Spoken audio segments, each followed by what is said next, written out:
because I think it's not knowing what to do that is one of the most distressing features. I mean, it really is terrible. I mean, at the beginning when you're so at sea with it all, you don't know. My father-in-law's got a very good expression. He always says, you feel like you can't touch the sides, and I think that's exactly what it feels like when you get that.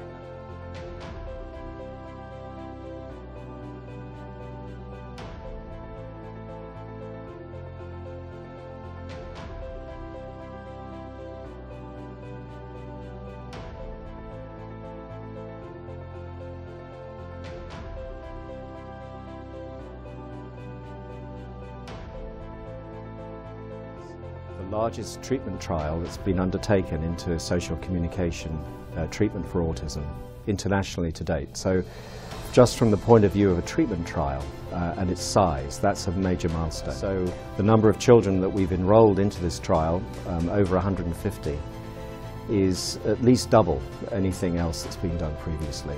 And in the treatment trial world that we work in, size is important. The bigger your trial, the more accurate your results are likely to be. Yeah, so this is one of a group of communication interventions that have been developed internationally over the last decade, I would say.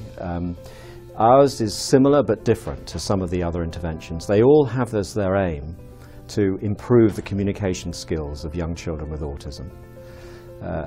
What we are particularly doing in our intervention is we're using our knowledge of normal development in neurotypical children and the way they develop communication and language. And we're seeing if we can apply this to the situation of autism.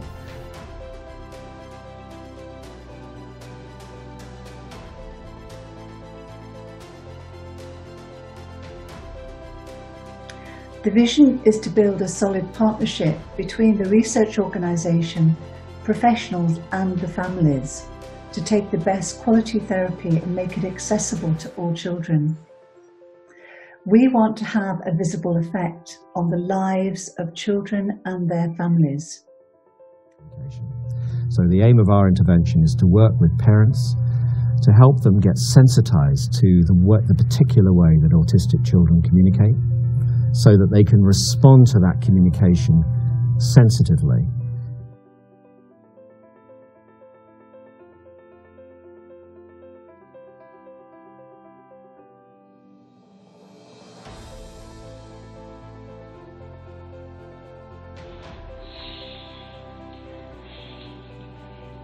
Watch. Jamie, look. Mummy, help. Ready? Woo! Woo! Again?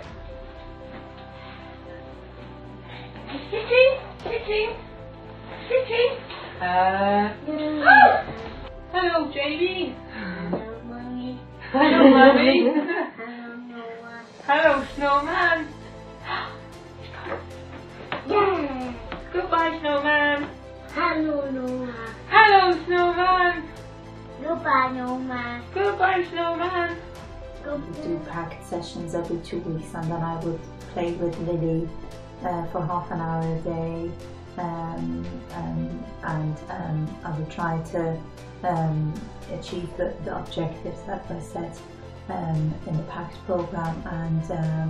And little by little, initially I felt like I was just watching and waiting Lily and observing and being with her truly, which was difficult for me because you just want to tend to, step in and say things or do things for her. But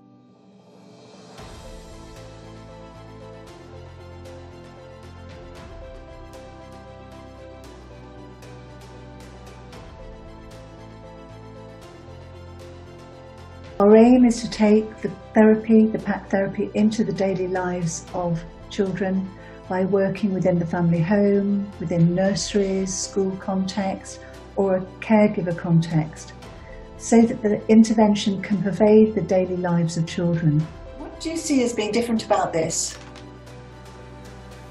He's open to me, he's initiating.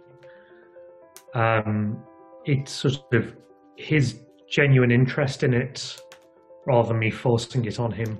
What do you see from his body language? That he's comfortable with me. Very, very comfortable, very calm, isn't he? In hindsight, having watched the video, it was a better moment than you'd initially thought.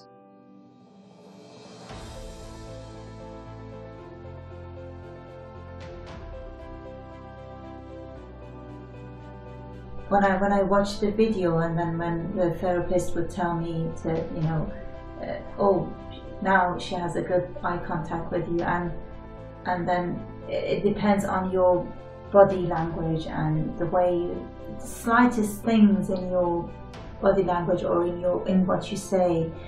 It's so difficult unless you watch the video, you can't really remember how that moment came about. But when you watch the video and you see that, then it becomes like sticks in your mind, and then I felt quite nearly that I'm confident of how I am with James. But if other parents are empowered to feel confident with their child, it can only be very, very helpful.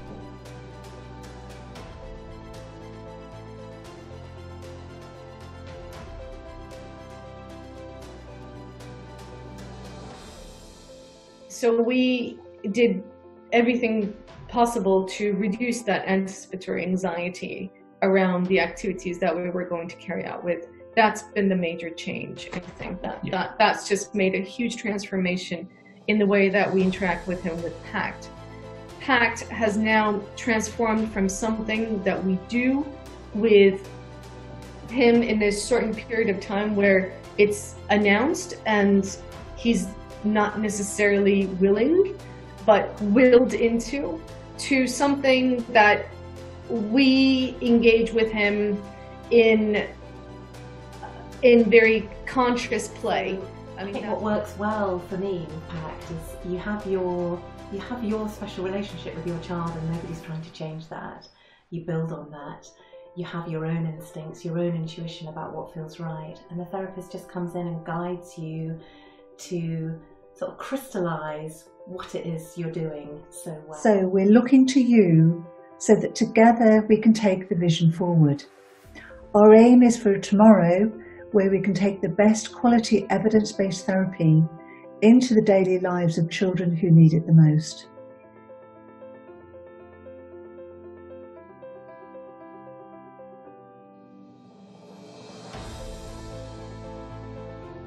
I truly feel like I can read her mind.